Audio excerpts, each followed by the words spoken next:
Most of the time, this is what I look like. I love a good story.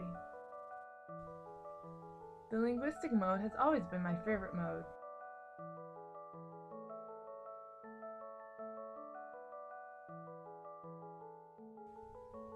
In fact, I might like it a little too much.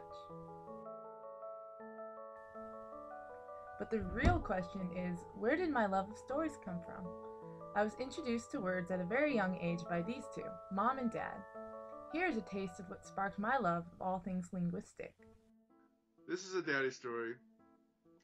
One fine summer day, when I was, I can't remember, anywhere from 8 to 11. It was a summer day, and we were excited about going fishing, me and my friends. My mom had committed to taking us fishing. So we loaded the station wagon. It was sitting in the driveway. We loaded the station wagon, got all the fishing poles there, and we're in the back seat. We're ready to go, and Grandma at that time, she was a smoker. So it was kind of a joke among my friends. We'd actually loaded up one of her cigarettes, or actually several cigarettes in her back with a large-sized ladyfinger firecracker, and then packed the tobacco carefully back on those cigarettes. We were kind of looking, wondering, when that was going to happen. It had been a couple days past where that had actually been done. So here we are. We had more or less forgotten about it, though, for this trip, because we were so excited. So we're ready to go, and she plugs the key in the starter to go, and she, oh, wait a minute, I gotta have a cigarette. She lights up, and all of a sudden, kabam! Tobacco flies all over the front seat, and she actually had it started. That car was actually going in reverse. It would slam back in the park, and got mad. She looked around and said, "Who did this?" And as she turned around, the cigarette was, at least she had a filter where her finger was, didn't burn her or anything. Nothing vicious like that. But it had peeled back. All the paper had peeled back to the filter, and it looked just kind of funny. And she was so mad, she stomped in the house. She said, "You're not going fishing." And we felt pretty bad. But we were laughing also.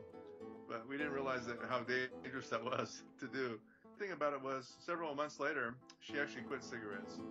So I'm not sure if this had something to do with it, but little boys will be little boys. It's strange indeed how memories can lie dormant in a man's mind for so many years.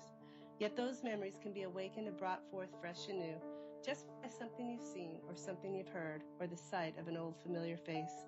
What I saw in the warm gray eyes of the friendly old hound brought back wonderful memories.